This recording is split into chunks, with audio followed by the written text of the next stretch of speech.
చతుర్భుజం ప్రసన్నవదనం ధ్యాయేత్ సర్వవిఘ్నోపశాంతయే. గురుర్బ్రహ్మా గురుర్విష్ణుః గురుర్దేవో మహేశ్వరః. గురుః సాక్షాత్ పరం బ్రహ్మ తస్మై శ్రీ గురవే నమః. వ్యాసాయ విష్ణురూపాయ వ్యాసరూపాయ విష్ణవే నమో వై బ్రహ్మనిధయే వాసిష్ఠాయ నమో నమః. కూజంతం రామ రామేతి మధురం మధురాక్షరం ఆరుహ్య కవితాశాఖాం వందే వాల్మీకికోకిలం. శ్రుతిస్మృతిపురాణానాం ఆలయం కరుణాలయం నమామి భగవత్పాదశంకరం లోకశంకరం. వాగర్ధావివ సంపృక్తౌ వాగర్ధప్రతిపత్తయే జగతః పితరౌ వందే పార్వతీపరమేశ్వరౌ. సూక్తిం సమగ్రయతున స్వయమేవ లక్ష్మీః శ్రీరంగరాజమహిషీ మధురైఃకటాక్షైః. వైదగ్ధ్యవర్ణగుణగుంభనగౌరవైర్యాం కండూలకర్ణకుహరాः కవయోధయంతి. హైమోర్ధ్వపుండ్రమజహన్మకుటం సునాసం మందస్మితం మకరకుండలచారుగండం. బింబాధరం బహుళదీర్ఘకృపాకటాక్షం శ్రీవేంకటేశముఖమాత్మని సన్నిధత్తాం. విమలపటీ కమలకుటీ పుస్తకరుద్రాక్షసస్తహస్తపుటీ కామాక్షీ పక్ష్మలాక్షీ కలిత విపంచీ విభాసి వైరించి. హరి ఓం. పరమేశ్వర స్వరూపైన సభకి నమస్కారం. విశ్వవంద్య పాదాంబుజాయ నమః. ఆయన ముందు విశ్వమే తల వంచి ఆయన పాదములకు నమస్కరించింది. అంటే శంకరాచార్యులు వారి శిష్యులు నమస్కరించారండి అని చెప్పడం కాదు. సమస్త విశ్వము శంకర భగవత్పాదుల పాదముల ముందు తల ఉంచి నమస్కరించినది. అటువంటి పాదపద్మములు కలిగిన వారు. తోటకాచార్యుల వారు తోటకాష్టకం చేస్తూ శంకరాచార్యుల వారి యొక్క వైభవం గురించి మాట్లాడుతూ అంటారు, కరుణావరుణాలయపాలయమాం భవసాగర దుఃఖ విదూన హృదం అంటారు. ఇప్పుడు ఏదో చిన్న చితకా కష్టం వస్తే ఆ చిన్న చితకా కష్టంలోంచి తప్పించినటువంటి వాడు ఎవరుంటాడో ఆయన కనపడితేనే 10 మాటలు కృతజ్ఞత చెప్తాం. అయ్యో పాప ఆయన అంత ఉపకారం చేశారండి, ఆయన అప్పుడు అంత ఉపకారం చేశారండి అని ఆ ఉపకారాలు స్మరించి గుర్తు తెచ్చుకొని అంత ప్రేమగా మనసులో కృతజ్ఞత చెప్పుకుంటాం. ఒకప్పుడు ఆయనతో ఎంత గొప్పగా అనుబంధం ఉండేదో, మేమందరం కలిసి ఎన్ని తీర్థయాత్రలు చేశామో, ఆ దంపతుల ప్రేమే ప్రేమ, ఎంత ప్రేమో.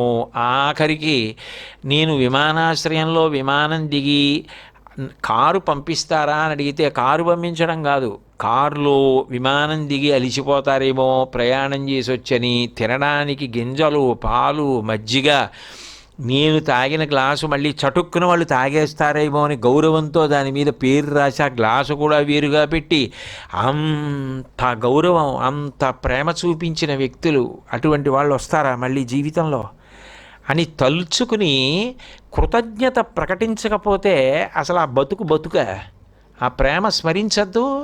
దానికి గుండెకి డబ్బా కట్టుకుని మోగించక్కర్లేదు, మనసులో ఉండాలి అది. ఆ కృతజ్ఞత, ప్రేమని గౌరవించడం, ఆ ప్రేమని స్మరించడం, అటువంటి వ్యక్తులు స్మరణకు వచ్చినప్పుడు మనసులో ఆర్ద్రత కలగడం ఉండాలి జీవితంలో. అది లేకపోతే ఎలా? మామూలుగా అటువంటి ఉపకారం చేస్తేనే తలుచుకున్నప్పుడు ప్రేమ పొంగి మనసులో తడి కలుగుతుంది. అటువంటిది శంకరాచార్యులు వారు చేసే ఉపకారం.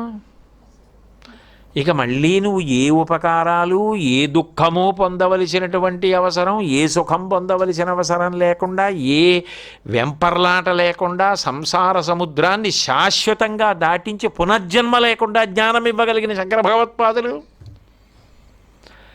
ఆయన మ్రోల సమస్త విశ్వము నిలబడి నమస్కరించదు. కాబట్టి కలయేశ్వర జీవ వివేక విదం భవశంకరదేశి గమే శరణం అంటారు. ఆయన బోధ సామాన్యమైన బోధ కాదు. అది వంట పట్టిన నాడు జీవ ఈశ్వరులని 2 లేవు, ఉన్నది ఒక్కటే అన్న ఆ జీవేశ్వర తత్వం చిన్ముద్ర ద్వారా అనుభవంలోకి వచ్చిందనుకోండి, ఇంకంతే, అదే ఆఖరి జన్మ. అంటే ఇంకా అంతకన్నా ఉపకారం చేసేవాడు లేడు.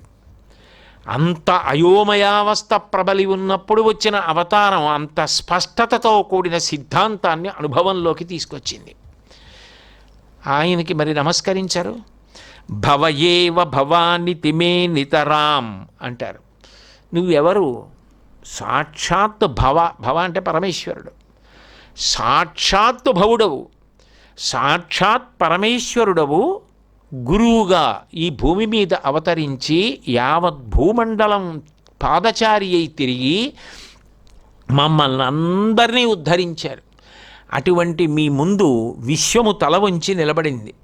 జగతీమవతిం కలితాకృతయో విచరంతి మహామహసశ్చలతః అహిమాంసురివాత్ర విభాసి గురో భవశంకర దేశికమే శరణం అంటారు. మహాపురుషులు ఎందరో వచ్చారు. వాళ్ళందరూ ఆకాశంలో వెలుగుతుంటాయే నక్షత్రాలు, అటువంటి వారు చాలా గొప్పవారు. కానీ హిమాంసు అంటే చంద్రుడు, అహిమాంసు అంటే సూర్యుడు.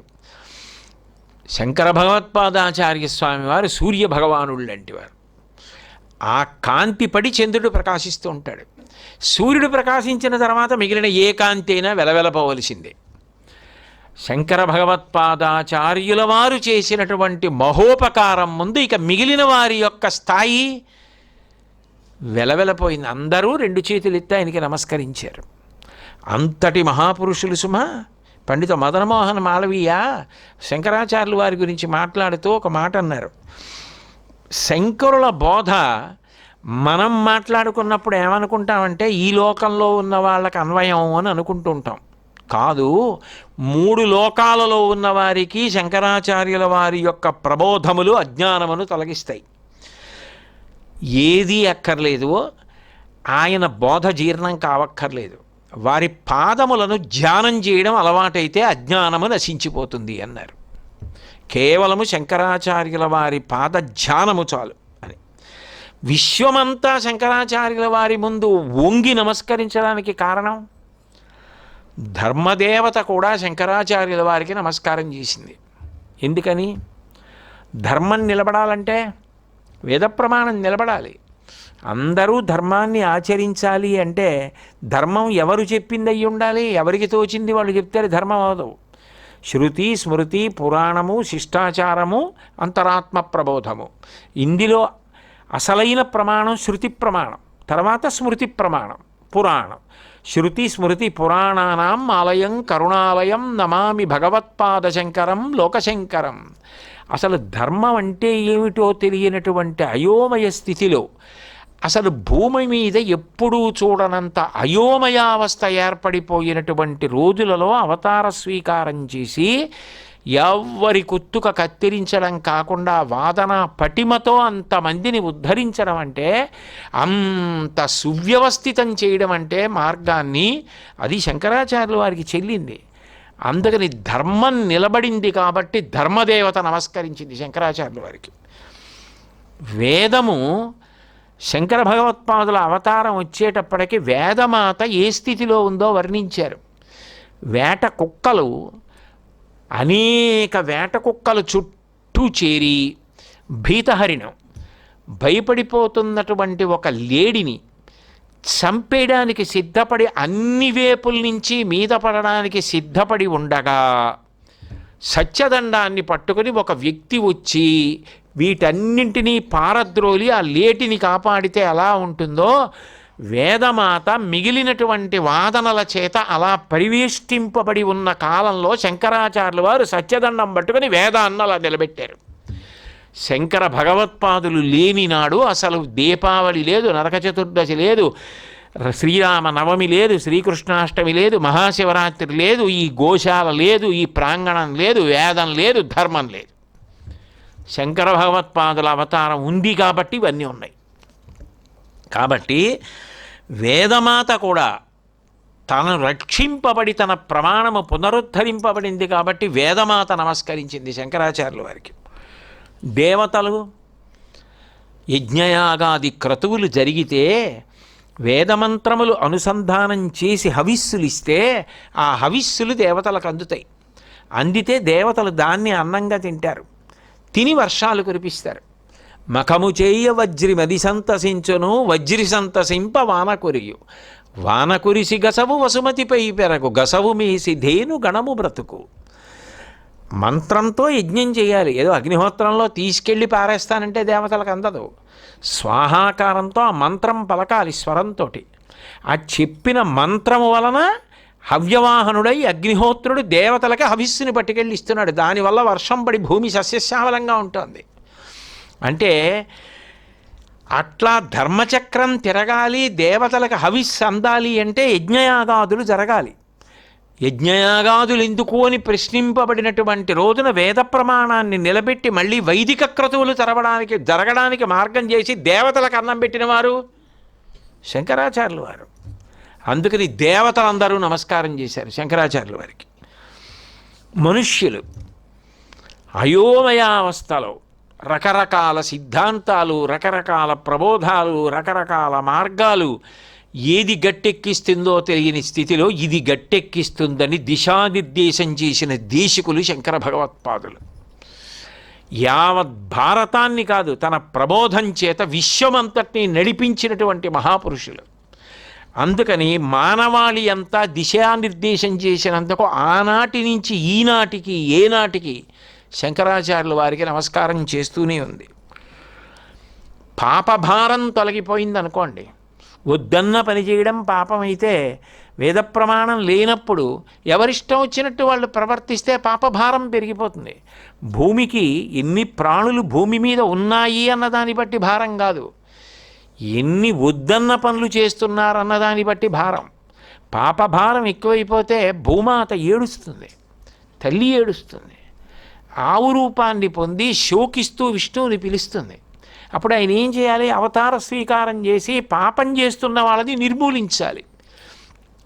కానీ భూమి మీద పాపభారం పెరిగిపోతుంటే అట్లా పాపభారం పెరిగిపోయేటటువంటి అవకాశం ఇంకా ఎక్కువైపోయి భూమి ఏ గోరూపాన్నో ధరించి శ్రీ మహావిష్ణువును ఉద్దేశించి ప్రార్థన చేసి ఆయన జోక్యాన్ని అపేక్షించవలసిన అవసరం లేకుండా తన ప్రబోధం ద్వారా అందరిలో మార్పు తీసుకొచ్చి అందరూ భగవంతుడు చెప్పినది పాటించి సత్ప్రవర్తనతో ఉండేటట్టుగా చేసి తద్వారా భూమికి భారాన్ని తగ్గించారు. కాబట్టి భూమి నమస్కారం చేసింది.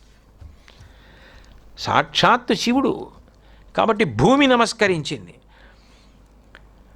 ఎప్పుడైతే యజ్ఞయాగాది క్రతువులు జరిగాయో, అందరూ ధర్మాత్ములయ్యారో, అందరూ ధార్మికంగా జీవనం చేస్తున్నారో, దాని చేత దేవతలు సంతోషించారో, వేళపట్టున వర్షాలు పడుతున్నాయో, పాడి పంటలు సమృద్ధిగా ఉన్నాయో, అప్పుడు 4 కాళ్ళున్న ప్రాణులకు కూడా అన్నం దొరుకుతుంది.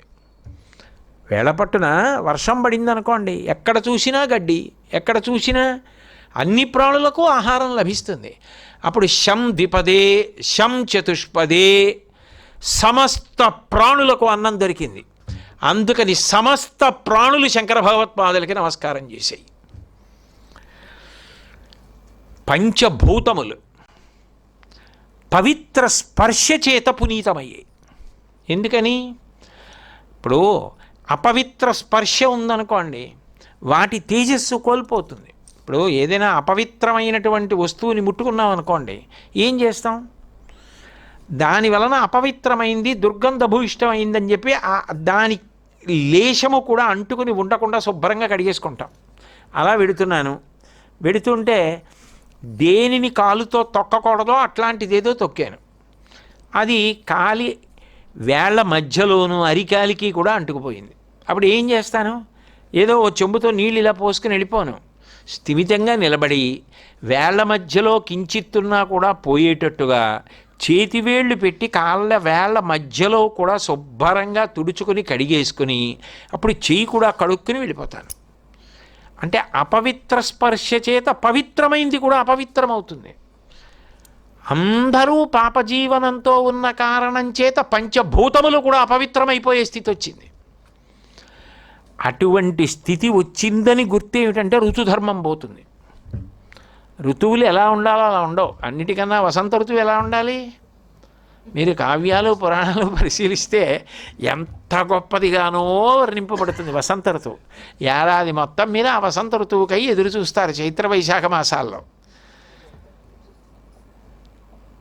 మిగిలింది మీకు అర్థమై ఉంటుంది. కాబట్టి అటువంటి ఋతువుల యొక్క ధర్మం కూడా తప్పిపోతుంది. పంచభూతములు ఆ అపవిత్రతని భరించడానికి ఇబ్బంది పడుతుంటాయి. అట్లాంటి స్థితి పోయి శంకరాచార్యుల వారు వచ్చిన కారణం చేత వారు తిరిగి అంతా పవిత్రం చేశారు. ఆయన స్పర్శ చేత పవిత్రమయ్యాయి. అందుచేత పంచభూతములు కూడా ఆయనకి నమస్కారం చేశాయి. ఇప్పుడు చెప్పండి, విశ్వములో ఏది ఆయన పాదములకు నమస్కరించకుండా నిలబడి ఉండిపోయింది అంటే ఆయనకు నమస్కరించని వాళ్ళు లేరు. అది శంకర భగవత్పాదుల యొక్క అవతార వైభవం. అందరూ ఆయనకి నమస్కరించిన వారే. కాబట్టి విశ్వవంద్య పాదాంబుజాయ నమః, విశ్వవంద్య పదాంబుజాయ నమః. విశ్వమే నిలబడి ఉండడం కాకుండా వంగి ఆయన పాద పద్మములకు నమస్కరించినది. అంత గొప్ప స్థితిని పొందినటువంటి అవతారం శంకర భగవత్పాదుల యొక్క అవతారం. అటువంటి మహాపురుషుడికి మనం కూడా నమస్కారం చేయడం అలవాటైతే మన జీవితం ఏ మార్గంలో వెళ్ళి ఉద్ధరింపబడాలో దానికి ఆయనే కారకులవుతారు. మంగళాశాసనపరై మదాచార్య పురోగమై సర్వైశ్చ పూర్వైరాచార్యై సత్కృతాయాస్తు మంగళం. మంగళం కోసలేంద్రాయ మహనీయ గుణాత్మనే చక్రవర్తి తనూజాయ సర్వభౌమాయ మంగళం. ఉమాకాంతాయ కాంతాయ కామితార్థప్రదాయినే శ్రీగిరీశాయ దేవాయ మలినాథాయ మంగళం. సర్వం శ్రీ ఉమామహేశ్వర పరబ్రహ్మార్పణమస్తు. స్వస్తి.